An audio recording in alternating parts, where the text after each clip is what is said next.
Comics की दुनिया channel पेश करते हैं मनोज कॉमिक्स में थ्रिल, एक्शन, एडवेंचर सीरीज का रोमांचक कॉमिक्स फंदा फुल एपिसोड।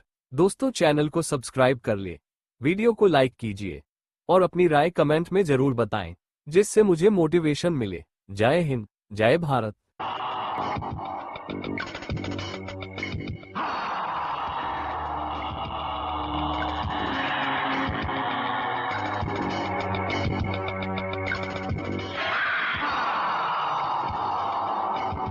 फंदा, लेखक अंसार अख्तर, चित्रांकन दिलीप कदम, तुषार लश्करे, वीडियो एडिटिंग राज चावड़ा।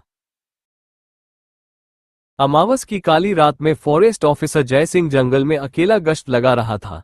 लकड़ी चुराने वाले ऐसी ही अंधेरी रातों में सक्रिय होते हैं। अचानक एक दर्दनाक चीख से गूंज उठा जंगल। ओह, ये तो इंसानी चीख है। वह आवाज की दिशा में दौड़ पड़ा। उसकी मदद करनी होगी। और जब वह एक खुले स्थान पर पहुंचा, उफ, बचाओ!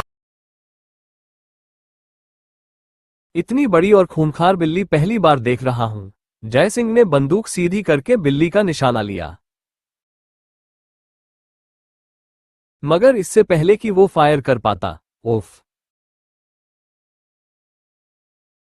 जय सिंह आश्चर्य और भय के कारण जड़वत खड़ा रह गया। माँ, मुझे माफ कर दो।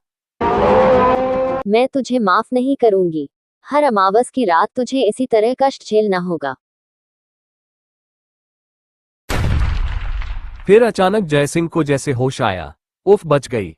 अगले पल बिल्ली पास की झाड़ियों में जा घुसी। जय सिंह उस व्यक्ति के पास पहुंचा। कौन हो तुम? आह!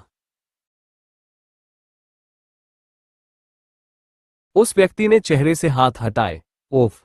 जय सिंह डरकर पीछे हट गया। डरो नहीं भाई, मैं भी तुम्हारी ही तरह इंसान हूं। मगर वो बिल्ली? बिल्ली नहीं, चुड़ैल कहो। वो मेरी दुश्मन है। उस चुड़ैल की तुमसे क्या दुश्मनी है? और तुम कौन हो? अगर तुम मेरी मदद करने का वादा करो, तो मैं तुम्हें अपनी कहानी सुनाऊं। अगर तुम्हें वाकई मदद की जरूरत है तो जरूर करूंगा। धन्यवाद। मुझे विश्वास है कि तुम मुझे अवश्य मुक्ति दिला सकते हो। मेरा नाम विजय है। 1 वर्ष पहले तक मैं एक बलशाली पहलवान था। विजय, आओ, एक पकड़ हो जाए। और कुश्ती अधिक देर नहीं चली।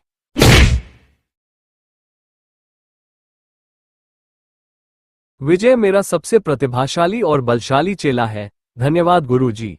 विजय, अगले हफ्ते तुम्हारी इनामी कुश्ती है, अतः आज से तुम देर तक अखाड़े में व्यायाम करोगे। जी गुरुजी। उस दिन रात 11 बजे तक गुरुजी ने मुझसे कड़ा व्यायाम कराया। शाबाश हईशा। आधी रात के समय मुझे घर जाने की अनुमति मिली। उफ, आज अमावस की रात है। कितना अंधेरा है। कुछ दूर जाने पर सुनसान सड़क के किनारे एक व्यक्ति को बैठा देख मैं चौंका। अरे, कौन हो भाई? रात के समय यहाँ क्यों बैठे हो? मैं बहुत थक गया हूँ। ये बोझ उठाकर चला नहीं जाता। तो तुम्हारा बोझ मैं उठा लेता हूँ। कहाँ जाओगे तुम? कब्रिस्तान। क्या कब्रिस्तान? इस समय? तुम तो डर गए पहलवान। अगर मदद नहीं करना चाहते तो अपने रास्ते जा सकते हो। डरना तो मैंने सीखा ही नहीं था, इसलिए उसका टोकरा उठा लिया। चलो, जहां कहो पहुंचा देता हूं। तुम सचमुच बहादुर हो। काफी भारी है। पता नहीं क्या है टोकरे में। कुछ ही देर में हम कब्रिस्तान पहुंच गए। डर तो नहीं लग रहा? बिल्कुल नहीं। लेकिन तुम्हें यहाँ क्या काम है? उस कब्र में मेरा एक मित्र दफन है। मैं उसके लिए दुआ करने आया हूँ। अजीब आदमी है। यह कोई दुआ करने का समय है? बस यहीं रख दो और बैठकर जरा सांस ले लो। मैं काफी थका हुआ था इसलिए बैठ गया। क्या तुम रात भर यहीं रुकोगे? नहीं, अगर तुम कुछ देर रुको तो हम साथ ही वापस चलेंगे। फिर वो उस कब्र की ओर बढ़ गया। उल्लू और नेवले वगैरह बोल रहे हैं। उसने अपने लिबास में से एक थैली निकाली, जिसमें कोई पाउडर या राख भरी थी। फिर वो अजीब हरकत करने लगा। क्या कर रहा है ये? राख छिड़कते हुए फिर वो कब्र के चारों ओर घूमने लगा। उठ, आज तुझे नींद से जागना ही होगा। क्या ये पागल है? अचानक एक भयानक गर्जना हुई। ओह, यह क्या हो रहा है? और फिर मैंने एक भयानक दृश्य देखा। हे भगवान, बाहर निकल, मैं तुझे लेने आया हूं। अगले ही पल इस दृश्य को देखकर मैं अपने स्थान पर जड़वंत बैठा रह गया। बाहर आ, बाहर आ। छोड़ दे मुझे, मैं तेरे साथ नहीं जा सकती। मगर मैं तुझे लेने आया हूं। मैं नहीं जाऊंगी। कौन बचाएगा तुझे? तभी वो व्यक्ति कुत्तों को देखकर घबरा गया।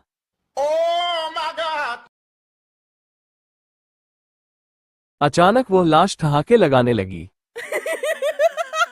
मेरे मददगार आ गए हैं, अब तू मेरा कुछ नहीं बिगाड़ सकता। वो व्यक्ति फौरन मेरी ओर देखकर चिल्लाया, पहलवान, वो टोकरा खोल दो जल्दी। लेकिन मैं कुछ करता उससे पहले ही अगले पल सारे कुत्ते उस पर टूट पड़े।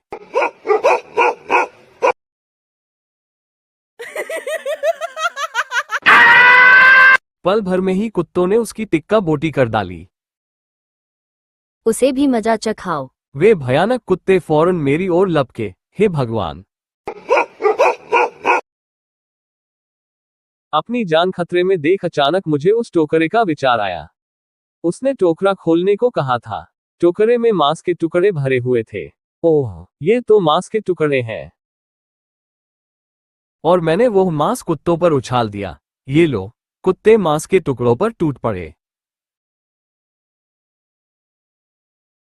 अच्छा मौका देख मैं भाग खड़ा हुआ। मैं तुझे छोड़ूंगी नहीं। और फिर मैं कब्रिस्तान से बाहर नहीं जा सका।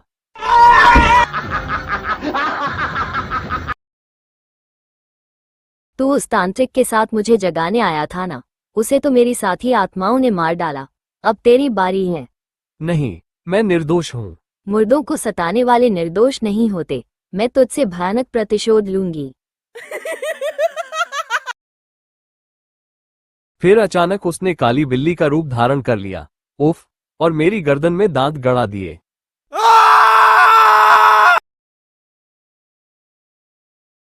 मैंने पूरी शक्ति लगाकर उसे दूर झटक दिया और दोबारा भाग खड़ा हुआ। इस बार मैं अपने कमरे में पहुंचकर ही रुका था। बिस्तर पर गिरकर मैं भय के कारण बेहोश हो गया था।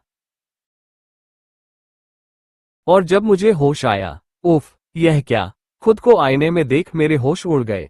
यह मुझे क्या हो गया? ये कैसी बीमारी है?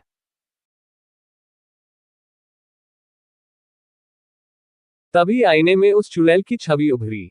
ये बीमारी नहीं, मेरा प्रतिशोध है। मैंने मुड़कर देखा, मगर कमरे में कोई नहीं था। वो सिर्फ आईने में नजर आ रही थी। मैं तुझे चेतावनी देने आई हूँ।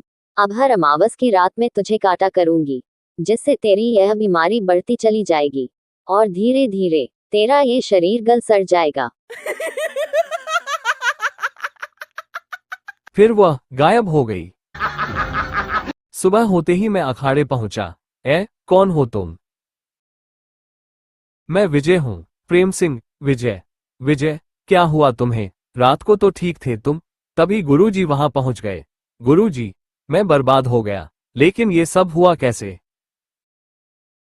सबने मेरी कहानी ध्यानपूर्वक सुनी। ओह, तो तुम प्रेतात्मा का शिकार हुए हो। हाँ गुरुजी, उसने मुझे चेतावनी दी है कि हर अमावस की रात को वह मुझे काटने आएगी। चिंता मत करो, हम तुम्हारी सहायता करेंगे। आने वाली अमावस को हम तुम्हारे साथ ही रहेंगे। धन्यवाद गुरुजी। और जब अगली अमावस की रात आए, विजय, ये बहुत पहुंचे हुए तांत्रिक है, तुम्हारे साथ इसी कमरे में रहेंगे, जबकि मैं अपने चेलों के साथ बाहर पहरा दूंगा। तांत्रिक ने मेरे बिस्तर के गिर्द भभूत से घेरा बनाया। वो इस घेरे को पार नहीं कर सकेगी। फिर निकट ही आसन जमा कर बैठ गया वह। तुम बाहर जाओ पहलवान जी। अच्छा महाराज। गुरुजी बाहर अपने चेलों के पास पहुंच गए। सब होशियार रहना, चुड़ैल से डरना मत, बल्कि उसका मुकाबला करना। जय हिंद, जय भारत।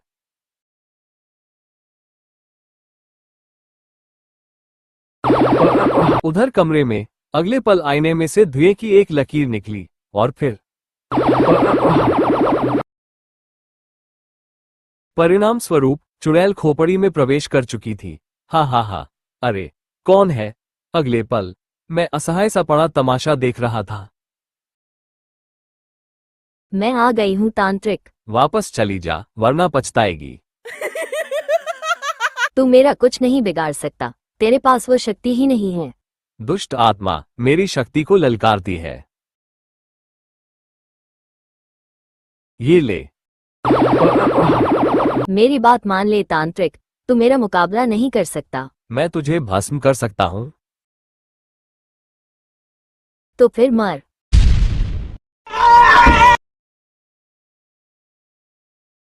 अगले ही पल खोपड़ी ने तांत्रिक के गले में दांत गड़ा दिए। तांत्रिक बुरी तरह छटपटा उठा।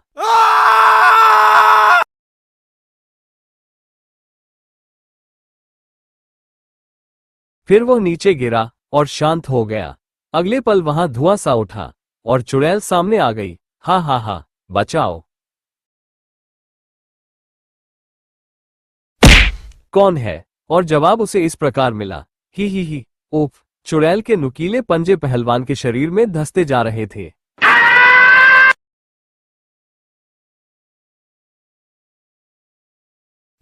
फिर शोर सुनकर गुरुजी शेष चेलों साथ भीतर आए। हे भगवान!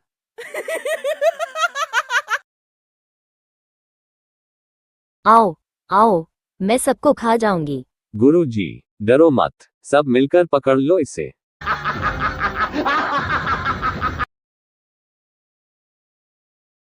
आओ, पकड़ो मुझे। उसकी गर्दन शरीर से अलग हो गई। दूसरे पहलवान का उसने पेट फाड़ डाला।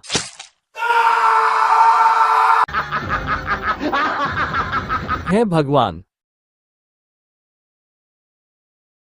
फिर वे सब मुझे अकेला छोड़कर भाग खड़े हुए। भागो, हा हा हा। और अचानक मुझे भी भागने का विचार आया। मैं खिड़की से कूदकर भागा और खेतों में जा घुसा। तभी वो मनहूस बिल्ली मेरी टांग से लिपट गई। उफ! उसके काटने से जो पीड़ा हुई उसके कारण मैं बेहोश होकर गिर गया। और जब सुबह होश आया तो मेरी बीमारी बहुत बढ़ चुकी थी। आह! हे भगवान, मेरा शरीर सड़ रहा है। तभी गांव के कुछ बच्चे वहां पहुंच गए। उन्होंने मुझे पहचाना नहीं। अरे वो देखो, पागल, गंदा पागल। मारो। मुझे वहां से भागना पड़ा। यह मुझे मार डालेंगे। गांव छोड़कर मैं जंगल में निकल आया। मैं फिर दूसरे गांवों में भटकता रहा, लेकिन हर जगह मुझे लोगों की घृणा का सामना करना पड़ा। अरे ये तो कोड़ी है, भगाओ इसे। लोगों की घृणा से बचने के लिए मैं जंगल में छुपकर रहने लगा। अब तो यही घास-फूस खाकर पेट भरना होगा। फिर एक दिन एक साधु महाराज वहां से गुजरे। कौन हो तुम? मैं एक अभागा इंसान हूं महाराज। और मैंने उन्हें अपनी पूरी कहानी सुनाई। मैं तेरी विपदा समझ गया हूं बच्चे। वह प्रेतात्मा तुझसे प्रतिशोध ले रही है। तुझे उसके प्रकोप से सिर्फ झारिया बाबा ही बचा सकते हैं। वह बहुत बड़े तांत्रिक हैं। कहाँ मिलेंगे वह? अनंतपुर के जंगल में उनका डेरा सच्चा सौदा है। तू उनकी शरण में चला जा। धन्यवाद महाराज, मैं आज ही अनंतपुर चला जाऊंगा। अनंतपुर जाने के लिए मैं जंगल से गुजर रहा था कि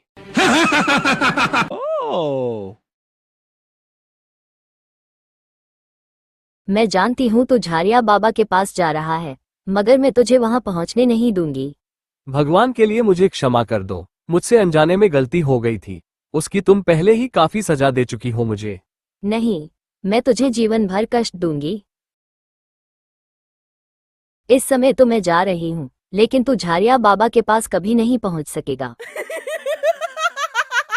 है भगवान, मैं निराश हो गया था, फिर भी अनंतपुर की ओर बढ़ता रहा। झारिया बाबा तक पहुंचने का अपना प्रयास मैं जारी रखूंगा। आखिरकार मैं अनंतपुर के जंगल में पहुंच गया। ये खतरनाक जंगल है, जानवर भी होंगे यहाँ। एक पेड़ों के झुंड के निकट में सांस लेने के लिए रुका। झारिया बाबा, मैं तेरी शरण में आ रहा हूँ, मेरी सहायता करना। अचानक पेड़ों के पीछे प्रकाश चमका। ओह, यह क्या है? फिर मैं भय से उछल पड़ा। वो मेरी ओर बढ़ा आ रहा था। कौन हो तुम? मैं उस आत्मा का सेवक हूं जिसका तू दोषी है। तेरा रास्ता रोकने आया हूं मैं, कहकर उसने खोपड़ी वाला डंडा धरती में गाड़ दिया। अगर तूने इस स्थान से आगे बढ़ने की कोशिश की तो मैं फरसे से तेरी टांगे काट डालूंगा। फिर अचानक वो चौंका और कुत्ते की तरह हवा में कुछ सूंघने लगा। कुछ गड़बड़ है। तभी उसके गले में लटकी खोपड़ी जैसे जीवित हो उठी।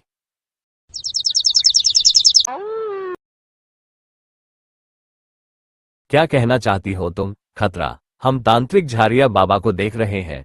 वो इसी ओर आ रहा है। आने दो, मैं उसका मुकाबला करूंगा। पहली बार मेरे मन में खुशी की लहर उठी। झारिया बाबा आ रहे हैं। वह अवश्य ही मेरी मदद करेंगे। मैं उसे काट डालूंगा। तभी दूर मैदान में एक छाया सी उभरी, और जब दृश्य स्पष्ट हुआ, झारिया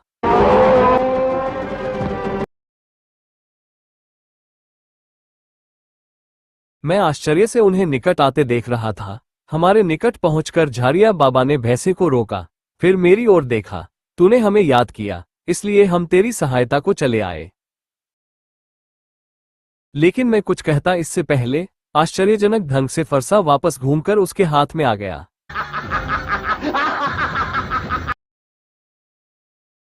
चला जा यहां से। मेरे क्षेत्र में गंदी आत्माओं को आने की अनुमति नहीं है। मैं तुझसे नहीं डरता तांत्रिक। इस आदमी तक पहुंचने के लिए तुझे मुझसे मुकाबला करना होगा। नष्ट हो जाएगा तू, पापी। उससे पहले मैं ही तुझे नष्ट कर दूंगा तांत्रिक। तो ठीक है, कहकर झारिया बाबा ने मंत्र पढ़ा और अगले ही पल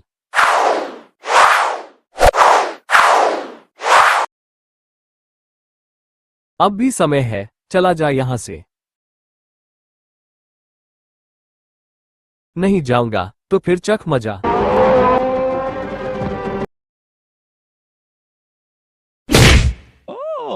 भैंसे ने रौंद डाला था उसे। कालिया एक बार उठा, तभी झारिया बाबा भैंसे को मोड़कर उसके निकट जा पहुंचे, और अगले ही पल अब वहां सिर्फ मैं और झारिया बाबा थे। तेरा शत्रु नष्ट हो चुका है। धन्यवाद बाबा। मगर वो चुड़ैल, हम जानते हैं, सब पता है हमें। उस चुड़ैल का प्रबंध भी हम ही करेंगे, कहकर उन्होंने भैंसे के गले से रस्सी निकाली। ले इसे संभाल। अगली बार जब चुड़ैल तेरे निकट आए तो ये फंदा उसके गले में डाल देना। मगर बाबा, सवाल मत पूछ। तेरा काम हो चुका है। अब चला जा यहां से। उनके स्वर में छुपा आदेश सुनकर मैं वहां एक पल भी नहीं ठहरा था। ये कहानी सुनाने के बाद विजय ने अपने कपड़ों के भीतर से रस्सी निकाल कर दिखाई। यह वही रस्सी है। कमजोरी की वजह से मैं ये फंदा उस चुड़ैल के गले में नहीं डाल सका। पर अब तो वो चुड़ैल भाग चुकी है। लेकिन वो वापस आएगी। अभी वो मुझे काट नहीं सकी है। वो जरूर वापस आएगी। तुम मेरी मदद करो। बोलो, क्या करना होगा मुझे? मेरे निकट कहीं छुपकर बैठ जाओ, और जब वह आए तो ये फंदा उसके गले में डाल देना। जय सिंह ने उसे सहारा देकर एक पेड़ के सहारे बैठा दिया और स्वयं उसी पेड़ की ओट में छुपकर बैठ गया। घबराना मत मित्र, मुझे फंदा फेंकना आता है, वो बच नहीं सकेगी। भगवान करे ऐसा ही हो। कुछ घंटे बाद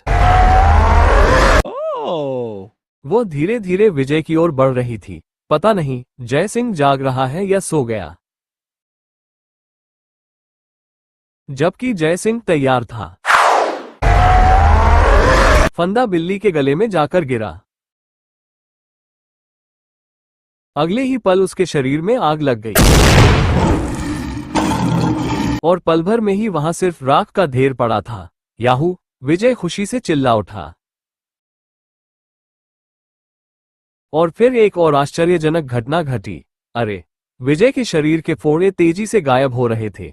धीरे धीरे उसका शरीर अपनी असली हालत में आ गया था। मैं ठीक हो गया हूं जय सिंह। चुड़ैल के साथ साथ मेरी बीमारी भी समाप्त हो गई।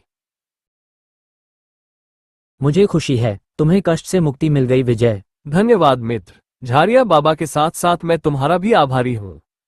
दोस्तों वीडियो को यही समाप्त करते हैं। मिलते हैं किसी और कॉमिक्स वीडियो में। वीडियो को लाइक करके जाना, क्योंकि ये वीडियो मैं आप लोगों के लिए ही बनाता हूँ। जय हिंद, जय भारत, सत्यमेव जयते।